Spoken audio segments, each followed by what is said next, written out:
Good morning dear students. जैसा कि आपको पता ही है, मैं आपके लिए बहुत छोटे छोटे पॉइंट्स के ऊपर इंटीग्रल कैलकुलस में वीडियो डाल रहा हूँ। इसी तरह से आज के टॉपिक में मैं डिस्कस करूँगा आपसे कि पीरियोडिक फंक्शन क्या चीज़ है, ठीक है, और पीरियोडिक फंक्शन के ऊपर कैसे इंटीग्रल की प्रॉब्लम्स बन रही हैं। देखिए, सबसे पहले आप नोट करिए periodic function.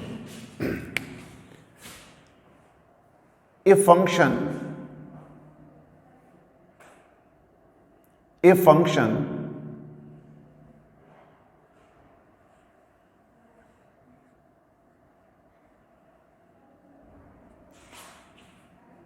fx is such that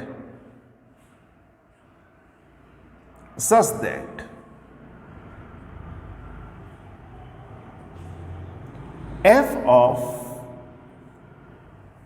x plus minus mt is equal to fx,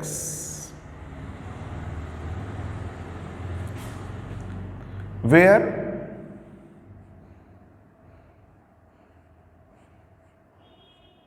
m belongs to I, integer है, m belongs to I, t is smallest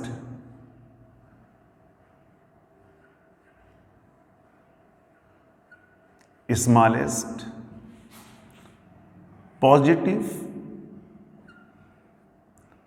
and constant.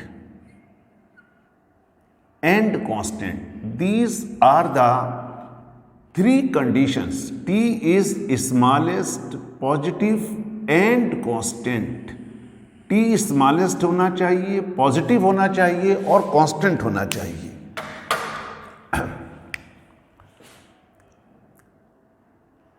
The function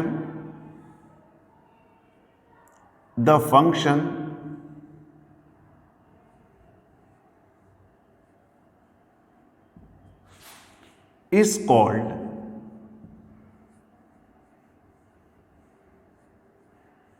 a periodic function.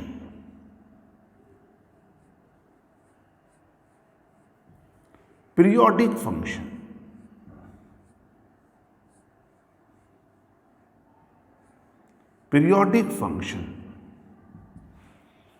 with period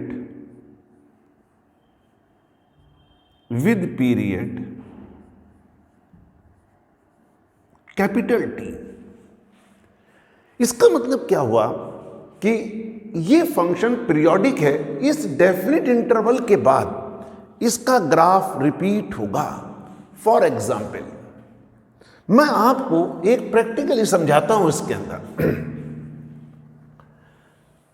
देखिए, ये तो periodic function की definition हुई।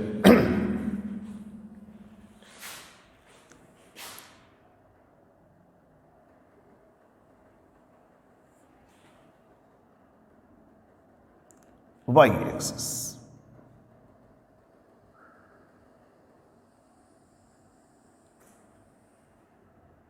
x axis, y axis, x axis.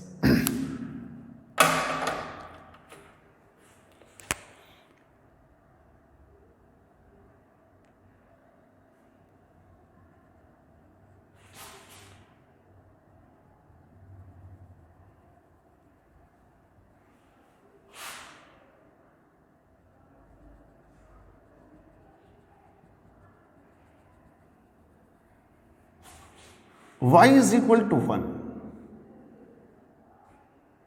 y is equal to -1,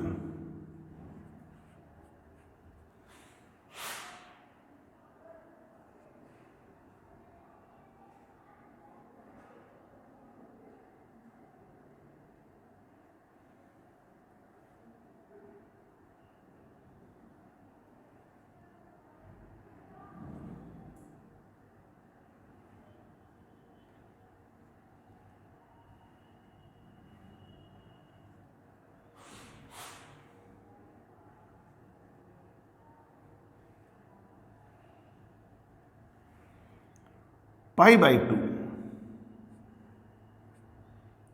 pi, 3 pi by 2, 2 पाई। मैं sin x का graph बनाना चाहता हूं। देखिए, आप सब जानते हैं इतना ग्राफ के बारे में।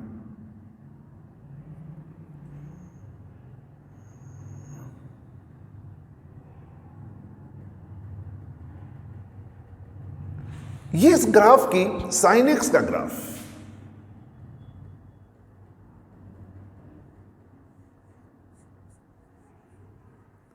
ये इसकी एक साइकिल पूरी हो गई इसमें। अब अगर इसी ग्राफ को आगे कंटिन्यू करा जाए,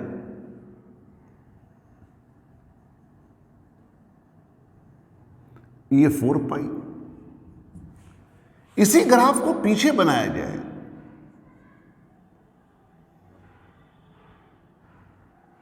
ये -2 पाई। तो आप देखेंगे हर 2 पाई के बाद ये ग्राफ रिपीट हो रहा है, इसलिए इस फंक्शन का पीरियड 2 पाई है। तो समझ में आ गया कि जितने इंटरवल के बाद ग्राफ रिपीट हो, या ये कहो कि ग्राफ की एक साइकिल पूरी हो जाए, वो फंक्शन पीरियोडिक है। तो इसके लिए नोट करिए,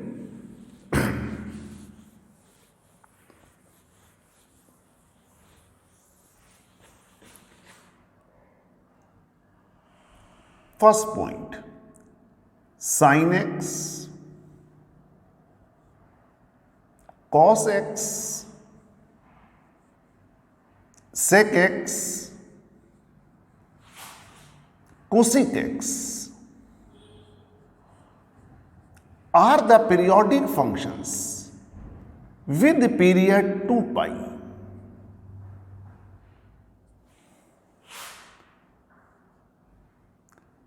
Tan x, cot x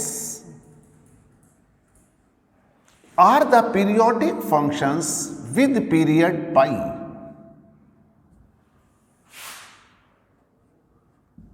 Modulus sin x, modulus cos x, modulus sec x, modulus cosec x, modulus tan x, modulus cot x are the periodic functions with period t is equal to pi. With period t is equal to pi, इस समय सारे functions का period पाई हो गया। ये कुछ important points हैं जो आपको याद होने चाहिए। अब देखिए, इसी के साथ में अगर कभी भी कोई भी इंटीग्रल ऐसे लिखा हुआ है a से a plus T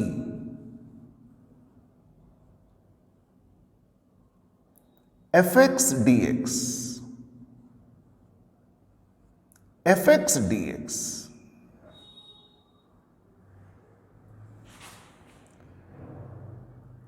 is equal to integral 0 to t fx dx,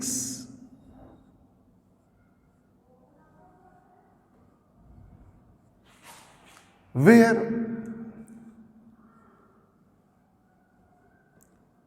t is the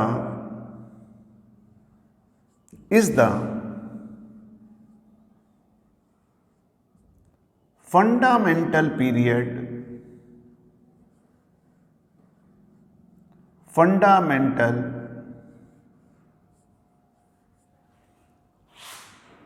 of the function,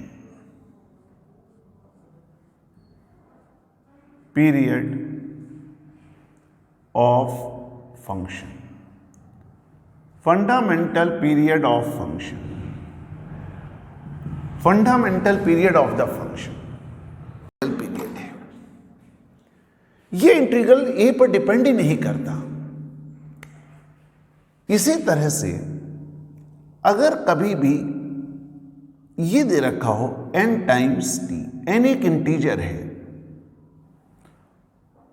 और fx dx लिखा हो,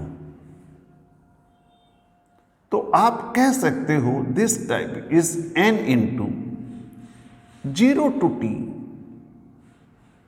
fx dx, fx dx। अब कहा जाए कि इसको कैसे प्रूव करें हम, how to prove this result. लिखिए, इसको प्रूव करने का क्या मेथड है।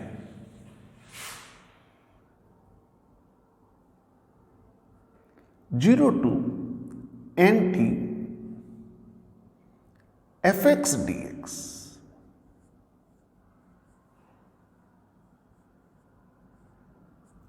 Zero to T F X D x,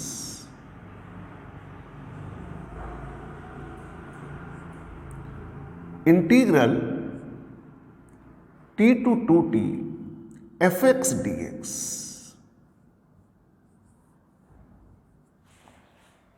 plus integral 2t to 3t fx dx plus dot dot, सबसे लास्ट में n minus 1t nt fx dx। ये मैंने एक इक्वेशन लिखी इस तरह से, इस इंटीग्रल को डेफिनेट इंटीग्रल की प्रॉपर्टी से ब्रेक कर लिया। मैं एक इंटीग्रल कंसीडर करता हूं, कोई भी R T r plus 1 t fx dx, fx dx is equal to x is x plus या x is equal to u plus rt, dx is equal to du। ये इंटीग्रल मेरा बन जाएगा f of u plus R T, और ये du हो गया। अब आप लिमिट भी तो u के अकॉर्डिंग रखोगे, x की जगह rt रखोगे तो u की वैल्यू 0 हो जाएगी और ये t हो जाएगा। By the definition of periodic function, मैंने आपको बताया भी था, अगर t पीरियड है तो सबसे शुरू में जो डेफिनेशन आपको बताई है उसके अकॉर्डिंग ये 0 to t एफ यू और ये du हो गया। फिर से मैं इस इंटीग्रल को ये भी लिख सकता हूं, डेफिनेट इंटीग्रल में पढ़ भी रखा है आपने प्रॉपर्टीज में, एफ टी, ये टी लिखा और ये फिर से मैं इसकी जगह नया वेरिएबल x रख दूं और dx रख दूं।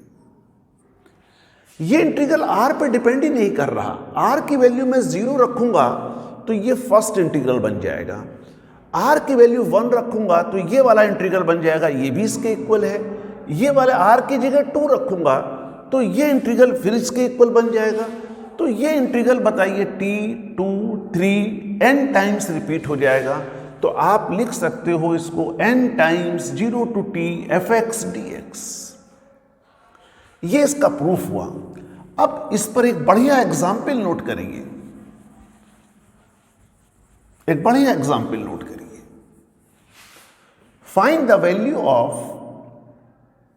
0 to 100 पाई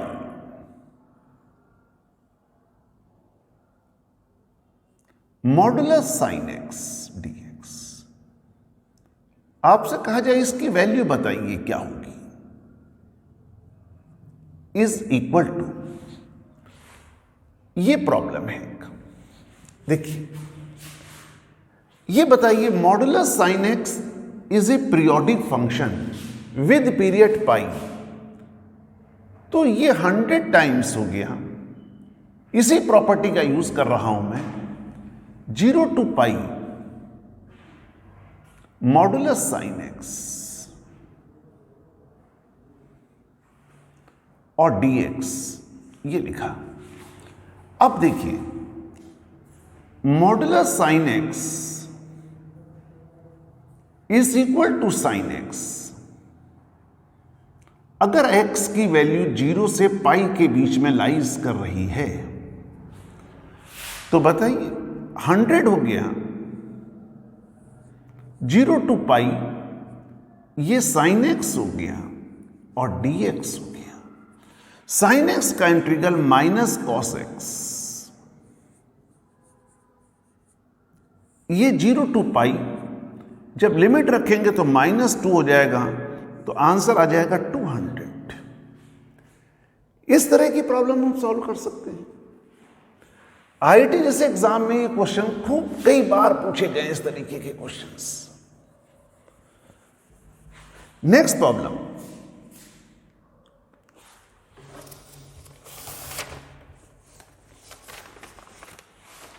लिखिए,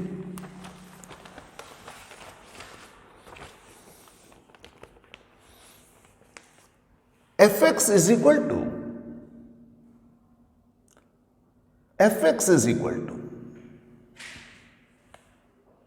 e to the power x upon 1 plus e to the power x. I1 is equal to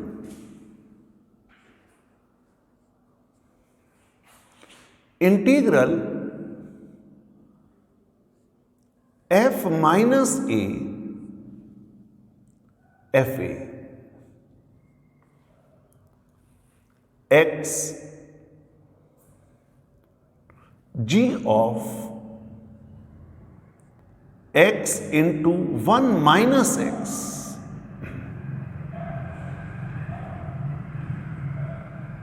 और dx हो गया। ये इंटीग्रल I1 हो गया। एक और इंटीग्रल दे रखा है I2 is equal to f minus a और fa g of x into 1 minus x और dx हो गया। Find the value of I2 upon I1, I2 upon I1 is equal to, हमें इसकी वैल्यू चाहिए। अब देखिए कितनी बढ़िया प्रॉब्लम है और इतनी इंपॉर्टेंट प्रॉब्लम है। सबसे पहला काम, इसकी कॉन्सेप्ट क्या है उसको लिखिए। Concept, what is the concept of the problem?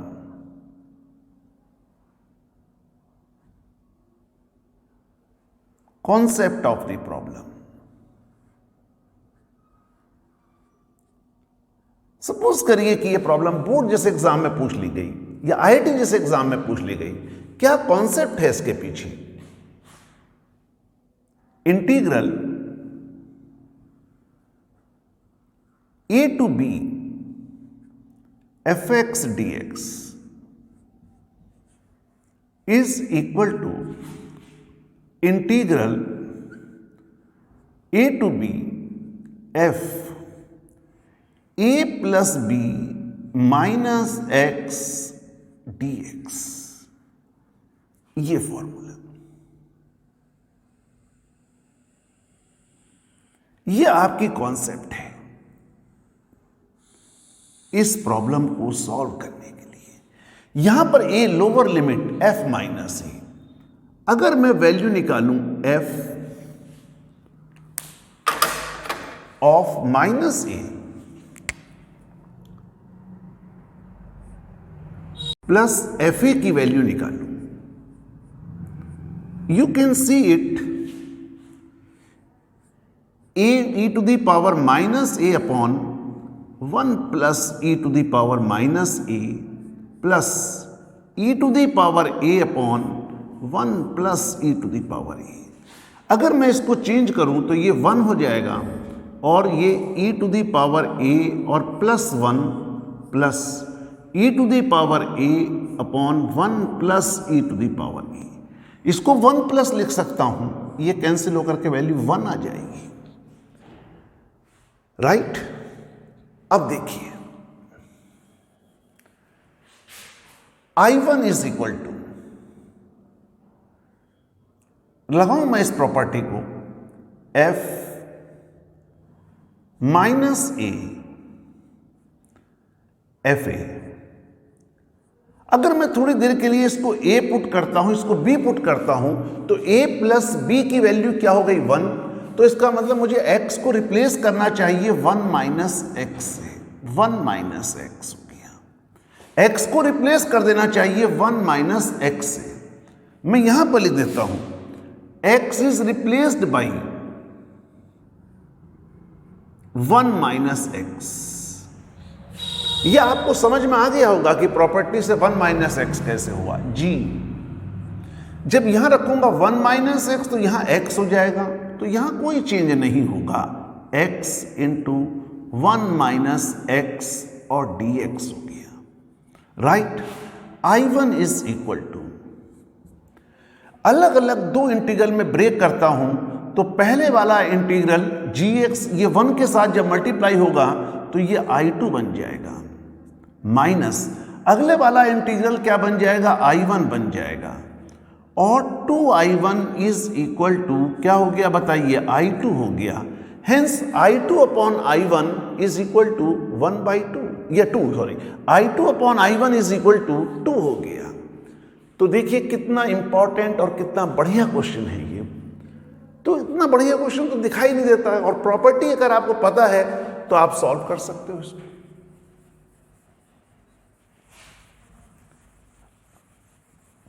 Problems करिए, मैं आपको और भी इसकी बहुत प्रॉब्लम्स दूंगा अभी करने के लिए, एक एक्साइटमेंट दूंगा आपको इसके लिए, और फिर अगले वीडियो में उसका सलूशन बताऊंगा। अभी थोड़ा सा और फंडामेंटल पढ़ने की कोशिश करिए। Integral -π/2 to +π/2 fx plus f minus x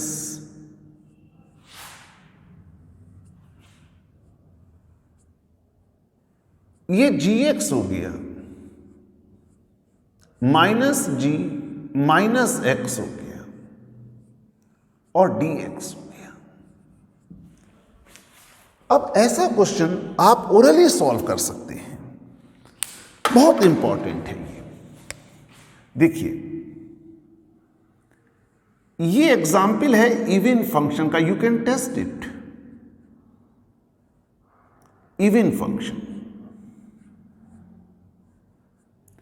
it is the example of odd function,